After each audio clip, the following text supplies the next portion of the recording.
Tollywood star hero power star Pawan Kalyan garu సినిమాల్లో కనిపించి చాలా సంవత్సరాలు అవుతోంది. గత 10 సంవత్సరాలుగా ఆంధ్రప్రదేశ్ రాష్ట్ర రాజకీయాల్లో కీలకంగా వ్యవహరిస్తున్న పవన్ కళ్యాణ్ గారు సినిమాల్ని పక్కన పెట్టిన విషయం విదితమే. లాస్ట్ టైం బ్రో సినిమాతో మనం ముందుకొచ్చారు. ఆ తర్వాత సినిమాల్లో కనిపించలేదు పవన్ కళ్యాణ్ గారు. ప్రస్తుతం ఆంధ్రప్రదేశ్ రాష్ట్ర ఉప ముఖ్యమంత్రి హోదాలో ప్రజలకు మెరుగైన సేవలు అందిస్తున్న విషయం మనకందరికీ తెలిసిందే. ఇదిలా ఉండగా పవన్ కళ్యాణ్ గారి కుమారుడు అఖిరానందన్ సినీ ఎంట్రీ ఇస్తే చూడాలని ఎప్పటి నుంచో పవన్ కళ్యాణ్ గారి అభిమానులే కాకుండా ఇతర ఇండస్ట్రీ హీరోల అభిమానులు కూడా తెగ వెయిట్ చేస్తున్న విషయం మనకందరికీ తెలిసిందే. అయితే లేటెస్ట్గా ఇటీవలే ఓజీ సినిమాలో అఖిరా నటిస్తున్నారంటూ కొన్ని వార్తలు వచ్చాయి. అయితే దీనిపై అధికారిక ప్రకటన ఇంకా రావాల్సి ఉంది.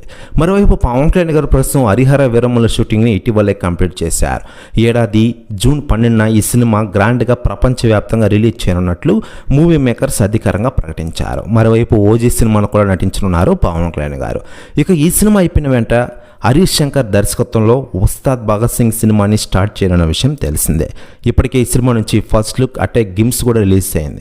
అయితే లేటెస్ట్గా అందుతున్న సమాచారం ప్రకారం పవన్ కళ్యాణ్ గారు నటిస్తున్న ఈ ఉస్తాద్ భగత్ సింగ్ సినిమాలో పవన్ కళ్యాణ్ గారు కొడుకు అఖిరా సినీ ఎంట్రీ ఇస్తారని ఒక న్యూస్ వైరల్ అవుతోంది. హరీష్ శంకర్ బిగ్ ప్లాన్ వేసినట్టు తెలుస్తోంది. ఇప్పటికే పవన్ కళ్యాణ్ గారిని సంప్రదించగా ఆయన కూడా ఓకే అయినట్లు తెలుస్తోంది.